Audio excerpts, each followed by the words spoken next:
Black CEO told to wait outside 5 minutes later, she made them all jobless. Hello everyone. Before we begin today's video, I need your help. We've noticed that the channel is losing traction, and subscribing is one of the best ways you can help us. It's quick, free, and allows us to continue bringing you great content. Your support means everything. Let's keep this channel growing collectively. Where are you watching from? Drop your city or country in the comments below. Thank you very much. Now let's get back to the story. Wait outside. This meeting's for executives only. The words hit the room like a slap dressed in protocol. Every head turned. Phones paused mid-scroll. Danielle Moore stood at the doorway, calm, composed, holding a slim leather folio, and for 5 long seconds no one breathed.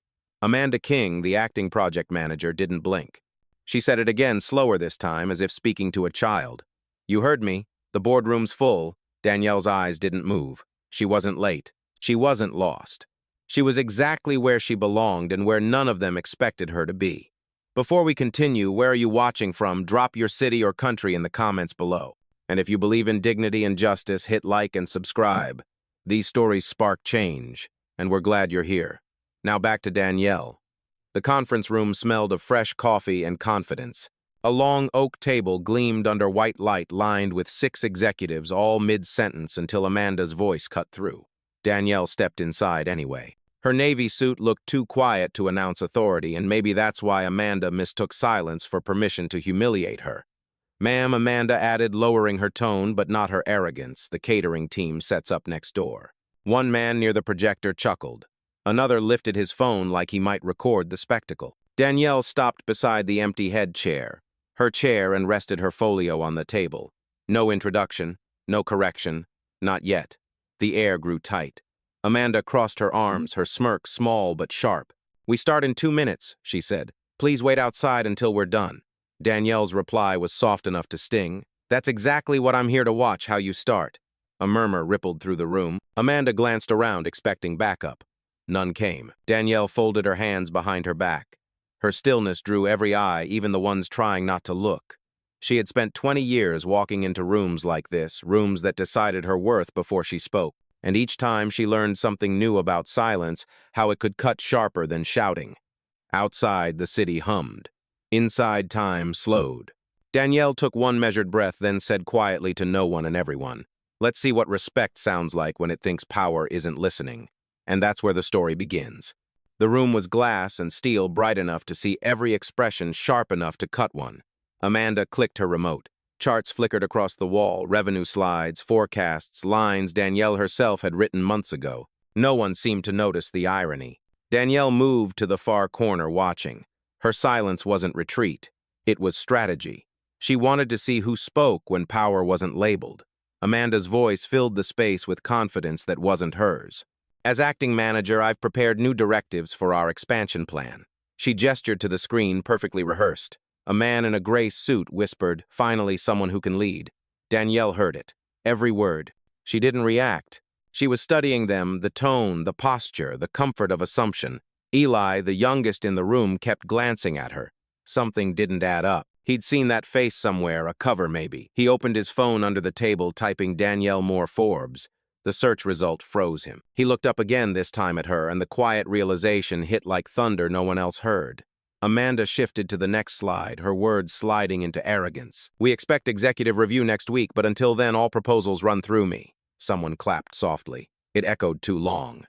Danielle folded her arms. And who approved that? The question was calm, but it didn't sound like a guest asking. Amanda turned, her smile strained. Excuse me, who authorized you to replace leadership protocols? The room stilled. Eli lowered his phone, pulse racing. He knew. Amanda chuckled lightly as if to reset the mood. Ma'am, I don't know how you got in here, but this level of meeting isn't open to the public. Someone snorted behind her. Laughter rippled once, then faded when Danielle didn't move. There it was, the same pattern she'd faced at 27, walking into a conference where her name was on the patent but not the badge. Different decade. Same blindness. She reached into her folio, pulled out a small access card, and placed it on the table. A white logo gleamed under the light Novan executive clearance. Nobody spoke. Amanda's smile cracked for the first time. Danielle didn't pick it up again. She just said quietly, You should always know who's standing in your meeting before you decide who doesn't belong. No anger, no heat, just the slow, cold turn of truth. And that was enough to make the room shift slightly but forever. Amanda forced a laugh that didn't sound like one. "Oh, that's cute. You made yourself a badge." Her tone tried for humor but landed as panic in disguise. The others chuckled half-heartedly, scanning the table for someone to lead the reaction. No one did. Danielle didn't move. She stood beside the projector, the glass wall behind her reflecting 6 uneasy faces. "Continue," she said. Amanda blinked. "Excuse me, you were explaining your directives. I'd like to hear them." Amanda's throat tightened. "Look, I don't know what this is, but—" "It's a review," Danielle interrupted, voice level. "You call it leadership. I call it performance evaluation." The words sliced cleaner than a raised voice ever could. Every eye turned to Danielle now. Eli's hand trembled as he set his phone face down.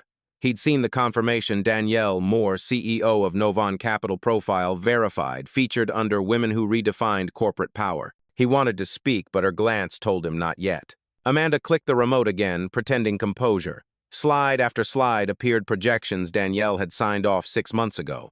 Her own strategy stolen and repackaged. She almost admired the boldness. "Almost. Let me clarify," Amanda said, her voice stretching thin. "Our previous leadership focused on slow growth. I'm taking a more aggressive path." "Aggressive," Danielle repeated. By deleting authorship and calling it initiative, the man in the gray suit coughed into his fist, eyes darting between them. For the first time, Amanda faltered. I didn't mean." Danielle stepped closer enough for the room to feel her presence. Her perfume wasn't luxury. It was quiet authority, clean, exact, unignorable. "You meant every word she said. And that's the lesson. You don't need to shout bias when your tone already teaches it."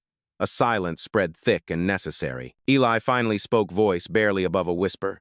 "She's not wrong." Amanda turned sharply. "What did you say?" "I said she's right. That's Danielle Moore. She runs this company." The confession landed like thunder through the glass. Half the team froze mid-breath. Amanda's face drained of color. "That's impossible," she muttered, looking at Danielle as if the world had changed shape. Daniela didn't gloat. She simply lifted the folio, slid a document across the table, her signature embossed in gold. The same signature stamped on every page Amanda had just presented. "You wanted the spotlight," Danielle said softly. "Consider this your annual review delivered early." No one laughed this time. The only sound left was the click of the projector powering down, and the slow realization that the meeting they'd tried to keep her out of had just become theirs to survive. For 5 full seconds, no one moved. The hum of the air conditioner filled the room like static shame. Amanda's fingers twitched near the remote, but she couldn't find the courage to click it again. Danielle remained still, one hand resting on the edge of the table. Her calm wasn't passive, it was deliberate, the kind of composure that made others question their own. "I'll assume," she said finally, "that this is the culture that grew while I was away." Her tone didn't accuse, it assessed. Amanda swallowed hard. "Miss Moore, I mean Mrs. Danielle," she corrected gently. "Titles don't excuse behavior." The man in the gray suit, Charles' finance lead, cleared his throat. We didn't realize you'd be here in person today." "I noticed," Danielle replied, each word weighted but soft. Eli leaned back in his chair, unable to hide a faint smile. Someone had to puncture this tension before it collapsed on itself, but Danielle didn't need help. She walked toward the presentation screen and tapped the slide where Amanda's name appeared in the corner. "Tell me, Amanda, did you believe no one would verify this data?" Amanda's lips parted, but no sound came out. "Because that's what happens when you build your reputation on who isn't in the room." Eventually, they walk in. A nervous chuckle from the back died halfway through. Danielle turned slightly toward the window, the skyline of downtown reflected across the glass, each building sharp and bright. She remembered being 26, standing in a smaller boardroom holding her first proposal while 3 men debated whether she was experienced enough to lead. Different city, same tone. The memory burned, then cooled into steel. She faced the team again. When bias becomes habit, it turns talent into threat. And that's not leadership, it's fear wearing a blazer. Amanda looked down. Her voice cracked. "I didn't mean to disrespect, you didn't have to mean it," Danielle said. "You just had to act it." Silence rolled through the room again, thicker, this time heavier, because it was deserved. Danielle took her seat at the head of the table, the place they'd all left empty. No one dared protest. She opened her tablet, logged in, and said quietly, "From this moment forward, this department answers directly to my office." Her tone was factual, not furious. Control, not chaos. Amanda nodded, face pale. Charles avoided her eyes. Eli exhaled a slow, relieved breath, like justice finally letting itself in. And as Danielle began reviewing the numbers, they'd misrepresented the glass walls of the boardroom stopped feeling transparent. They felt like mirrors. Every person in that room was seeing themselves for the first time. From the hallway, a muffled sound broke the quiet rhythm of the meeting, footsteps fast and hesitant. The door cracked open just enough for a young voice to whisper, "Miss Moore, I'm sorry to interrupt." Heads turned. It was Lena, the intern from operations, holding a thin stack of reports. Barely 23, nervous eyes, trembling hands, clutching professionalism like a shield. Danielle looked up. "Come in." Amanda stiffened. "We're in the middle of an executive. She's in the right room," Danielle said calmly. "Let her speak." Lena stepped inside, glancing at Amanda, then back to the CEO she'd only ever seen in company newsletters. "I wasn't sure if I should bring this," she said, placing the folder on the table. "But the audit trail for the presentation, it still shows your credentials, Miss Moore. Someone just renamed the files last week." The room stilled. Charles coughed into his fist. Amanda's face tightened. Danielle opened the folder, timestamps, digital logs, every entry traced to Amanda's profile. Proof. No raised voice. No outburst. Just the soft click of inevitability. "Thank you, Lena," Danielle said. "That'll be all for now." Lena hesitated. "Ma'am, may I say something?" Danielle nodded. The intern's voice wavered but didn't break. "I've been in meetings where people like me were told to stay quiet. You weren't supposed to be here today, but I'm glad you are." Amanda's jaw locked. "That's inappropriate." "No," Danielle said sharply but not unkind. "It's overdue." Then to Lena, "You did the right thing. Keep doing that. Every company rises or rots from the courage of its smallest voices." Lena nodded, tears balancing on pride, then left the room. The click of the closing door sounded like punctuation. Danielle turned back to the table. "Now," she said softly, "let's continue the audit." Her tone wasn't angry. It was procedural, the kind that scares people more than shouting ever could. Amanda shifted in her chair. "You're not going to fire you," Danielle finished. "Not yet. There's something worse than termination. It's truth in writing." She tapped her tablet. A soft chime. "Corporate compliance has joined this call," she said, eyes fixed on the wall screen as it flickered alive. A distant voice came through. "Good morning, Miss Moore. We're recording." The executives froze. The world outside the glass carried on, phones, ringing, elevators humming, but inside that boardroom, careers stopped mid-heartbeat. Danielle leaned back in her chair, composed, almost serene. "Let's make this educational," she said. And for the first time, Amanda understood that silence wasn't safety. It was the sound of judgment arriving quietly, professionally, in real time. The speaker crackled as a crisp voice filled the room. "This is corporate compliance, live from headquarters. We're reviewing the document log you just forwarded, Miss Moore." Every executive in the room sat straighter. Amanda's eyes darted toward the door like there might still be an exit. There wasn't. Danielle didn't look at anyone. She simply scrolled through her tablet, calm as a judge reading a verdict already written. "For the record," she said, "this presentation was uploaded under my credentials and later renamed under another user. I'd like that timestamp displayed." A small ping echoed from the wall screen. The evidence appeared the same report, same structure, same formatting, but the author line had changed. "Modified by A. King." Amanda inhaled sharply. That was a team edit," she stammered. "We share documents all the time." Danielle didn't raise her eyes. "Team edits don't delete the creator's name," she said. "That's not collaboration, that's erasure." Charles, the finance lead, finally spoke. "Maybe this was just a misunderstanding. No need to escalate further." Danielle looked up, her gaze steady. "If integrity feels like escalation, Charles, then we've all been promoting the wrong people." Eli sat motionless at the far end of the table, trying not to breathe too loudly. He'd never seen power used like this, quiet, surgical, exact. No threats, just truth with paperwork. The compliance officer's voice returned. "Miss Moore, internal logs confirm the presentation originated from your account and was renamed by user Amanda King. There's also a deleted message referencing CEO won't notice. Would you like that restored to the file?" A murmur rippled through the room. Amanda's face turned crimson. "That wasn't what it sounds like." "It sounds," Danielle said evenly, "like arrogance with a paper trail." The officer continued. "We've mirrored the file for ethics review. Do you want to open a formal case?" Danielle paused. The room held its breath. Then she said softly, "Not yet. Some lessons need witnesses before they need consequences." Amanda lowered her gaze, hands trembling. "I didn't mean you did, Danielle," replied her voice almost kind. "That's how bias hides behind intent, but the impact remains." For a long moment, no one spoke. The hum of the projector was the only sound left. Danielle closed her tablet and stood. This meeting is over for now, but remember, the audit isn't. She turned toward the door, stopping just long enough to say one final line without looking back. Truth has a way of finishing what arrogance starts. The latch clicked shut behind her, and in the silence that followed, every reflection on the glass looked less like a team and more like a lineup. The hallway outside the boardroom was quiet enough to hear her heels echo sharp, measured final. Danielle didn't walk fast. She didn't need to. The silence she left behind did the running for her. Inside, chaos simmered. Amanda pressed her palms to the table, voice trembling. She can't do that right, Charles didn't answer. He was staring at the wall screen, still flickering with the compliance log. Every timestamp, every edit, every deleted comment, permanent now. Eli spoke softly, almost to himself. You just tried to outshine the person who built the lights. Amanda spun toward him. You think this is funny? No, he said. I think it's history. And you wrote yourself out of it. She started pacing. The calm confidence that had carried her minutes ago had turned into static panic. Her reflection on the glass looked foreign, the mask of authority stripped bare. Out in the hallway, Danielle stopped by the window overlooking the city. Seattle stretched beneath her towers of glass and fog her empire breathing through morning light. She remembered the first time she'd stood in that same view, a junior analyst with a badge that didn't open half the doors it should have. Back then, she promised herself, when I finally have the keys, I'll leave them on the table for the next woman who looks like me.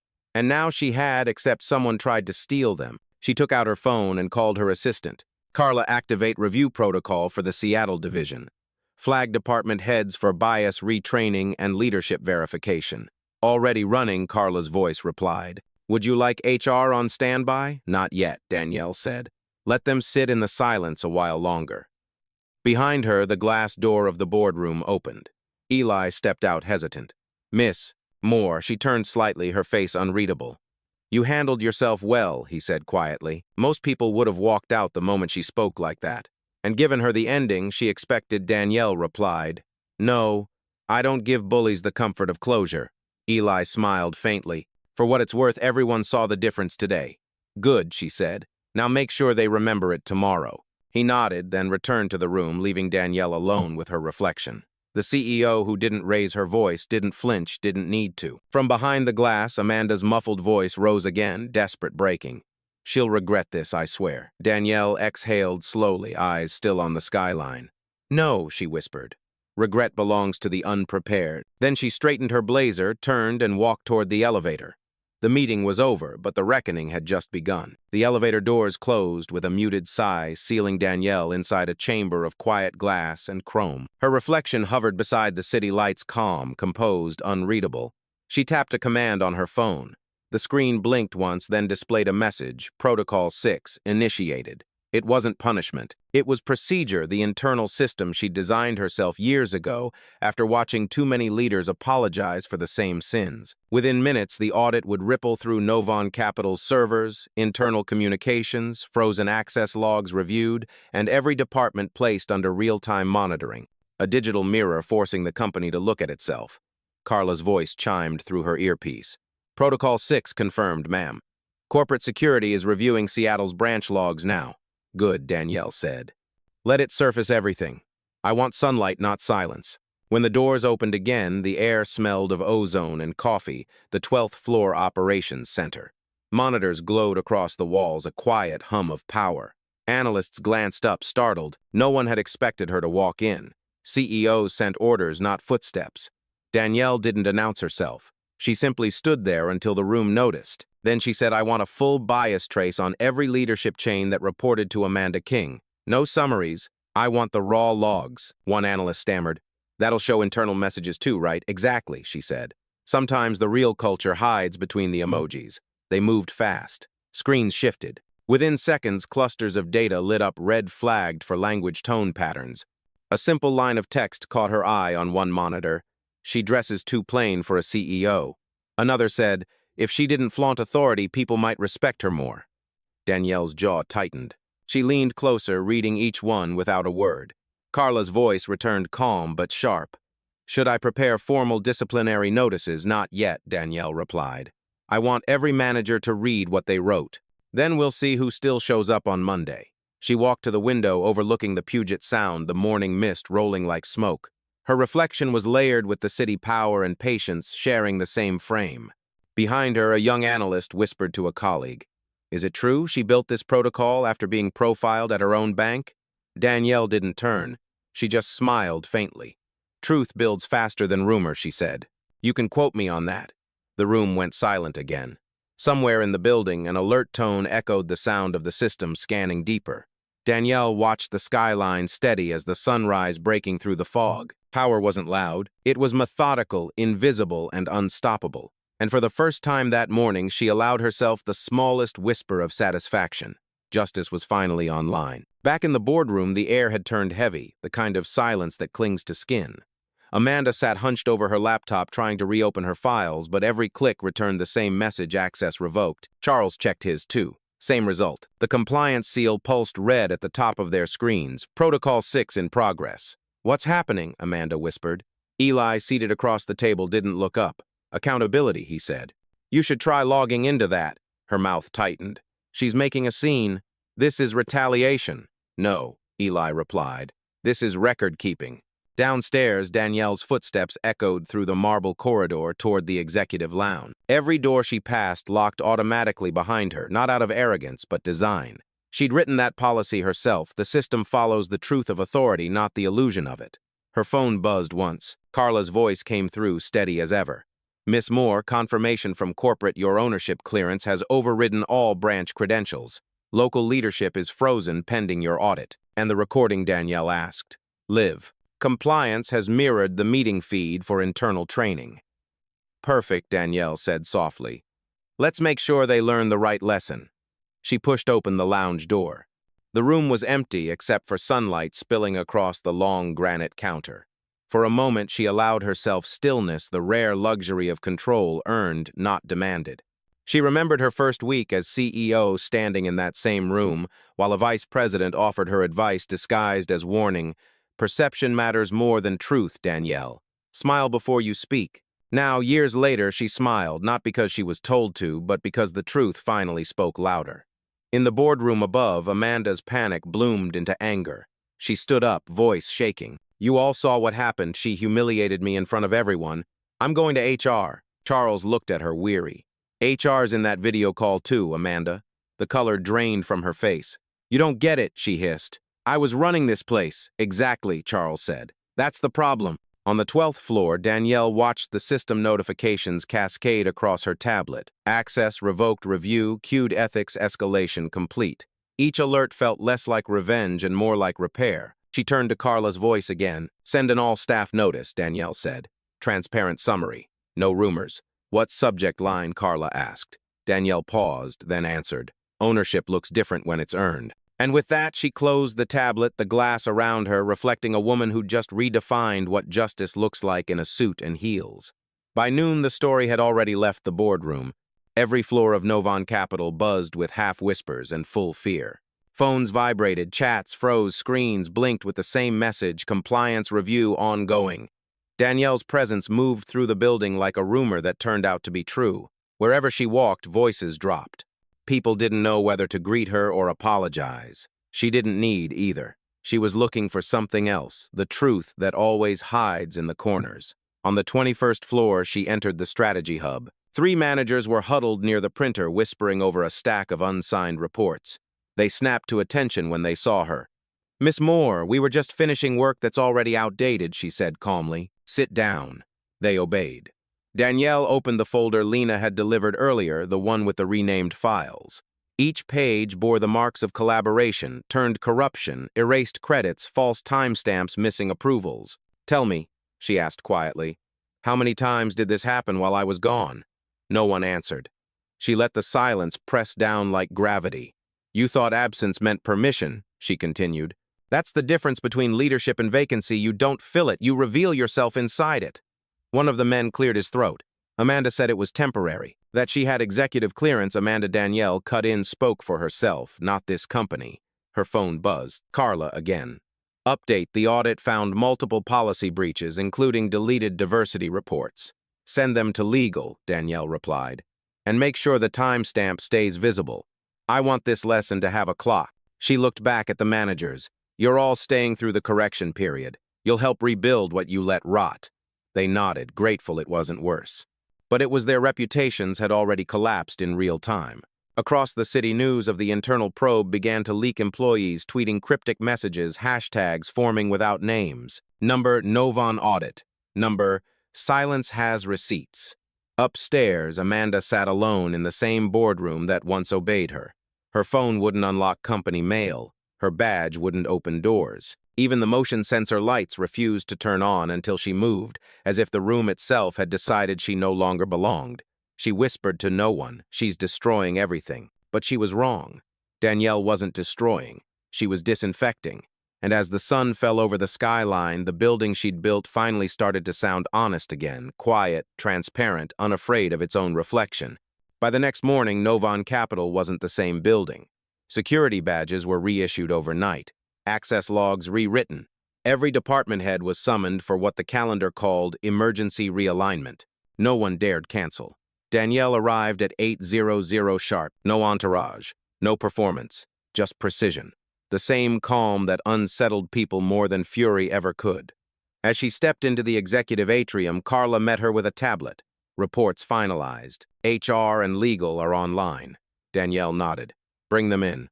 Within minutes, the main screen filled with faces, compliance, counsel, and every manager linked to the Seattle branch. The boardroom lights dimmed automatically as if the building itself knew what was about to happen. This meeting is being recorded, Danielle began, her voice even. Transparency isn't punishment, it's proof. Amanda sat across the table, pale lips pressed tight. Her access card sat useless beside her red light, blinking once every few seconds like a fading heartbeat. Danielle tapped the screen. The first slide appeared internal messages stripped of context and excuses. Words like "she doesn't fit the image," "tone down her presence," and "no one will notice if we rebrand it." All dated, all signed. "I built this company to change what leadership looks like," Danielle said quietly. "Not to watch it imitate the systems we swore to outgrow." Charles tried to speak. We were following chain of command." "Then consider this, your last link in it," she replied. She motioned to Carla. Carla's fingers danced across her tablet. One by one, profile windows turned gray, access revoked, flashing beside each name. Amanda's voice cracked. "You're firing us on a call," no, Danielle said. "I'm reclaiming what you broke." A ripple of gasps spread through the feed as the final badge blinked out. For a long moment, the only sound was the low hum of the server cooling fans, the sound of systems obeying integrity. Then Danielle leaned forward. "You taught me something," she said softly. "Power doesn't corrupt. Fear does. The fear of losing comfort, of seeing someone different lead better." Amanda stared at the table, jaw tight. "You'll regret this," she muttered. Danielle's eyes didn't waver. "Regret is for people who acted too late." She turned to the screen again. "Effective immediately, all terminated parties are barred from re-employment within Novon Capital or its subsidiaries. HR will coordinate severance in accordance with compliance law," Carla confirmed. "Done." Danielle closed her folder. "This meeting is adjourned. No raised voice, no applause. Just the clean, quiet sound of order restoring itself. And somewhere inside that silence, Novon Capital finally remembered who built it and why she never needed to shout to be heard. By evening, the skyline glowed gold glass towers, catching the last light, like truth finally finding its reflection. Danielle stood in her office, the one with floor-to-ceiling windows and the city stretched beneath her feet. The day had ended exactly as it began, quiet, deliberate, and entirely under her control. Her phone buzzed once. Carla again. "Press is requesting comment." "Do you want me to draft something?" No, Danielle said.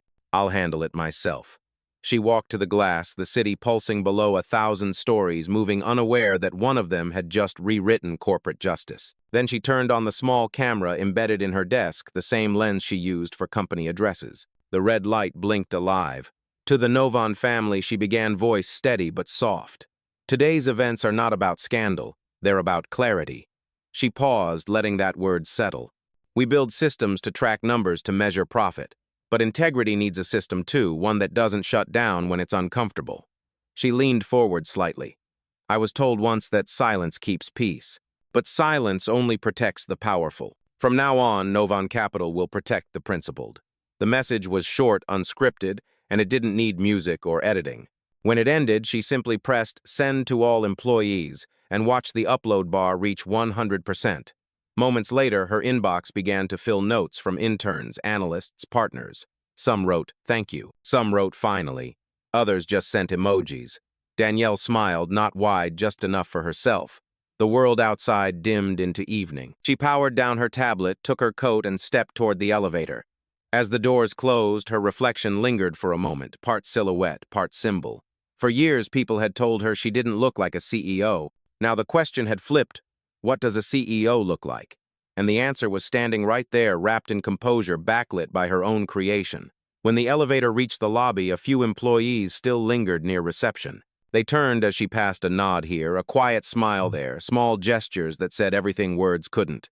Lena, the intern, stood by the door holding a stack of papers. Danielle paused. "Keep those reports," she said. "You'll need them someday." "For what?" Lena asked. "For when they doubt you built the room you're standing in." Then she stepped into the cool night air. No cameras, no headlines, just a city that for once mirrored her calm. Justice didn't need noise. It just needed to show up wearing heels, holding receipts, and walking away like she already owned the building.